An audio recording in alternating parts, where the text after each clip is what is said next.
start, if you allow me, thanking the University of Liège first. That has been my host university for the past months, and especially Maria Giulia for her extraordinary generosity in co-hosting this symposium, as well as, of course, Claudio for his friendship and participation and willingness to join forces. So as chance, or perhaps fate would have it, I've been writing this text that I'm reading to you in Bologna, the Mecca of Italian semiotics, but also the city where Maria Giulia studied and discussed her master's thesis, Soliloquy and Intertextuality in the Photographic Work of Sam Taylor Wood in 2000, under the direction of Paolo Fabbri, and where Claudio has led his entire career, a favorite pupil of Umberto Eco, whose chair he recently inherited. The anxiety of having to write something worthy of my distinguished co-organizers and the extraordinary group of scholars speaking at this conference, many disjointed fragments of knowledge and a few keywords milk in my imagination: face, image, representation, digital, artificial intelligence, art history, semiotics.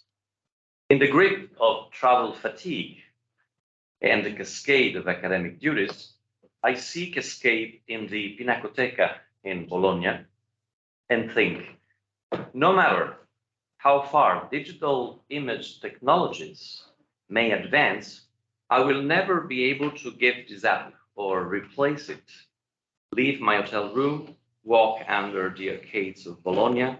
breathe in with all my senses, with my whole body, the traces of a history, of a culture, of a context, prepare myself for what I will see, cross the threshold of a building, ascend or descend with my legs, turn right or left, reach the painting, finally stand there, motionless, having waited and chosen the distance and angle, while still feeling in my muscles the slight vibration of motion. Empty my sight, fill it with this image, with its frame, with the faint glare of the wall, and then begin without any hesitation a new journey, that of the gaze and the mind, of a cognition and emotion, of my body-made gaze, of memory, of the infinite rhizomes that from this hic et nunc, here and now, unravel confusedly all around the painting, enveloping it, transfiguring it, but also transforming it into an offshot of myself, into a diet made of body and canvas, heat and forms, eye and light, movement and resonance, a flatus. It is not uncommon for compulsive personalities like mine to develop a kind of strange museum addiction, whereby every time they visit a city, they must go to a certain museum of it, and every time they go to a museum, they must revisit a certain work. To a limited spirit like mine, Bologna is essentially the Pinacoteca, and the Pinacoteca is essentially Guido Reni's Strage degli Innocenti that you can see on the second slide in the better size. There are so many other stupendous collections in Bologna and so many other masterpieces in its Pinacoteca, but there is something deeply mysterious that compels me to return to this museum in front of this canvas. It would not be difficult at this point to hear a disturbing voice that is still very powerful in 20th century Italian culture, perhaps the most powerful. The entire second half of the 20th century, from the 1960s onward, has done nothing but attempt to silence it, and no one more than Umberto Eco seemed to have succeeded. And yet this voice now seems to be returning by historical and cultural junctures on which we cannot dwell here, and whispering in my ear, even in Bologna, Eco's academic city, right here in front of the Strage degli Innocenti, this voice is that of Benedetto Croce, it suggests to me that what I'm experiencing is an intimate, unique, inimitable, unrepeatable, and in some sense, even ineffable experience. It stems from the individuality of the soul, the singularity of the work, and the uniqueness of their encounter. I quote from the first pages of Aesthetics as a Science of Expression and General Linguistics by Benedetto Croce. A work of art may be full of philosophical concepts. It may have, indeed, more of them, and even deeper, than a philosophical dissertation, which may be, in turn, rich and overflowing with descriptions and insights. But despite all those concepts, the result of the work of art is an intuition. And despite all those intuitions, the result of the philosophical dissertation is a concept. End of quote. In Benedetto Croce, the pivot of aesthetic experience is an intuition that eludes logic. The semiotics of fine arts of the second half of the 20th century, in both intellectual and ideological contrast with Croce's aesthetics, develops a program that is opposed to it. The program consists in knowing and describing the logic of so-called aesthetic intuition to the point of transforming its essence and thus its name, showing that it is not the result of a mysterious power of the spirit, but the effect of a structure of the work which interacts with the structure of its context and the structure of cognition. Different sensibilities, tendencies, branches, and schools of semiotics of the fine arts have favored one of these three structures, resulting in a semiotics of the artistic text, a socio-semiotics of the fine arts, or in their cognitive semiotics. But all three have operated in the opposite direction to Croce's aesthetics. Well, basically, the main objective of semiotics at its onset in Italy was to kill Benedetto Croce. Having passed the 20th century, we can perhaps say today that the desire for opposition was such that it generated an even ideological refusal to admit that there is any truth in the role Croce attributed to intuition. As I contemplate Guido Reni's Strage degli Innocenti in the Pinacoteca of Bologna, I cannot help but think that this painting speaks to me personally and tells me something that it tells to no one else, and that perhaps I'm incapable of repeating or explaining. Perhaps then the semiotics of the fine arts, variously understood, should not have rejected this teaching so much as the fact that it was presented as the starting point of an aesthetic quest and not as its landing point. Instead, today, the most mature and self-reflective semiotics, not the one that takes refuge in its ideological chapels. We have no chapel here, we have one with clocks, secular hall with a clock. So no chapels, but a semiotics that, on the contrary, confronts all the knowledge of the past and of its own time, a semiotics open to dialogue and challenges, ready to question itself, realizes that its ultimate goal is to construct a new logic of singularity, one that does not obliterate the sense of intuition, but nevertheless tries to explain it as a result of language, cultural constructs, and cognitive structures that still elude us, but that we nevertheless try to know asymptotically with ever finer meshed reading grids. In Croce's view, it would be very easy to sweep away any ambition of digital art history, arguing that any quantitative look at art would betray its assumptions and essence even worse than any structuralism can. In one respect, however, this rejection would be simplistic. No work of art today, and no aesthetic experience of it,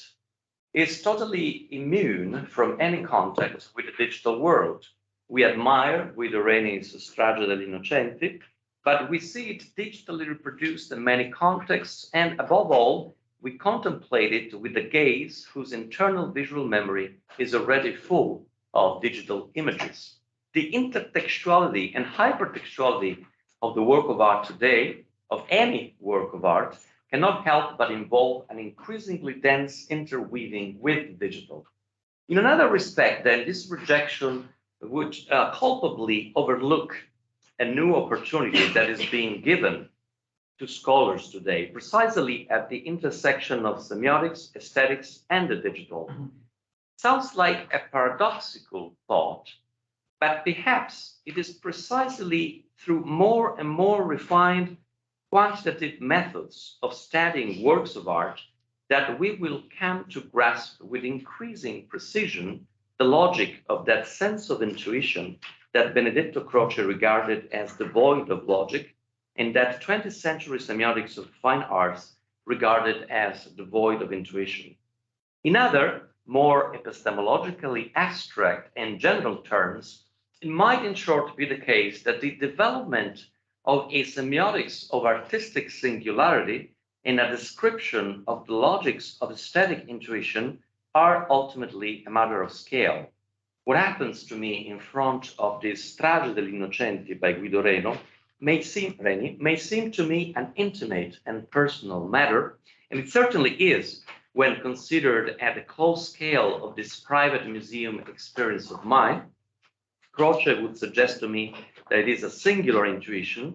yet deny me a deep and articulate understanding of it, while the traditional semiotics of the fine arts would try to explain it to me within two general schemes, recognizing myself in which would frustrate my own intuition. On the one hand, Croce represents me but does not explain me, while on the other, semiotics explains me but does not represent me. The most compelling reason of the immersion of artistic understanding in the digital world consists then precisely in the possibility of a bird's eye view with an altitude and precision unthinkable before the advent of big data and artificial intelligence applied to it. Still tentatively and with outcomes that continue to be approximate, but with a degree of detail and definition growing exponentially, I can stand over art, not only in front of art, its aesthetics and its history, just as I stand in the digital over the cartography of the planet, recognizing its shape, but at the same time, becoming increasingly aware of the complicated relationships between the macro and the micro levels of how geography appears on maps and how it is experienced in the everyday predicament of bodies and groups. Like all flights, this one above the panorama of millennia of art history flying over the steppes of the most diverse image cultures is a difficult one, fraught with danger. Yet there is something intoxicating about this new possibility of overview, as in all views from above. Well, we have a specialist of levitation here. There is an exhilaration that is not only out of power and control, but answers, paradoxically, the question of singularity, as if only the vision of the whole and the understanding of the totality would allow a deep and rational hold on singularity. So in the realm of the representable and represented, then nothing makes us feel more this thrill, the exhilaration of a view from above that clearly restores our sense of looking into the world than the face. The face is indeed the undisputed protagonist of art history, at least in the modern West and its genealogy. In the face, in fact, as well as in the vast bibliography dealing with it, the desire and intuitive experience of an immeasurable singularity in the realization that it cannot nevertheless deny the comparability of faces, their similarities in features and functions, the need for a physiognomy often conflate ideologically. Project of a digital physiognomy, which is after all the ultimate goal of the ERC FACETS project, is then not to frustrate this intuitive sense of singularity through a quantitative classification of faces and their digital effigies. On the contrary, it is to recompose the singularity of the face thanks to a bird's eye view that the big data of facial data sets and their interrogation through artificial intelligence promise as and increasingly return to us. No one knows more than the members of FACETS and its computational project Fresco how arduous this ascent to heaven is and how many dangers it is fraught with. Yet this does not detract from the fact that this project, which might seem utopian, is not exhilarating because it translates a new positivism, but on the contrary, because thanks to this overview, it promises to restore a holistic understanding of subjectivities, a systemic knowledge of singularities, a logic of what seem to crochet like aesthetic intuitions without logic, and to semiotics like aesthetic logics without intuition. This is perhaps the farthest and most fascinating horizon of the digital humanities, which find in digital art history a frontier declination, but which are also developing in other fields according to the same trend. For example, in the computational study of the same cognitive processes of image representation. We are obviously, and I'm going to conclude, still a long way from reaching the summit and an Olympian look at art and its meaning, yet many directions are being explored profitably today. Looking only at the bibliography of the last 2 years, promising are the studies of those who imagine new morphological search engines for digital art history, of those who explore techno-concepts to map the n-dimensional space of culture, of those who open new horizons to the social history of art, revealing what implicit and unconscious factors determine its market,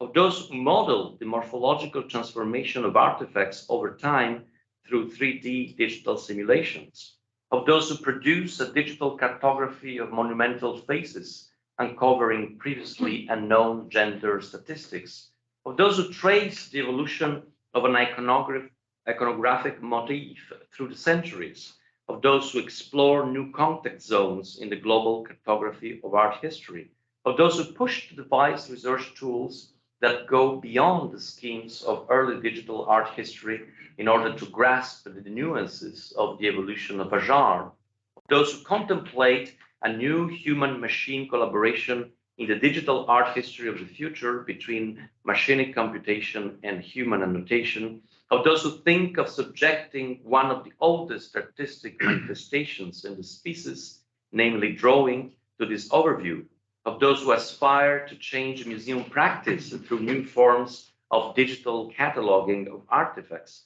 of those who see in this new epistemology not only the dangers of machinic bias, but also the possibility of rewriting art history by including those who have traditionally been excluded or marginalized from it, and much more. Digital art history, digital iconology, digital aesthetics, and the digital semiotics of the fine arts will not take away my desire to leave this hotel, that hotel room in Bologna, because Claudio doesn't answer my phone calls. Walk down the porticos, enter the Pinacoteca, and admire Guido Reni's Strage degli Innocenti spellbound.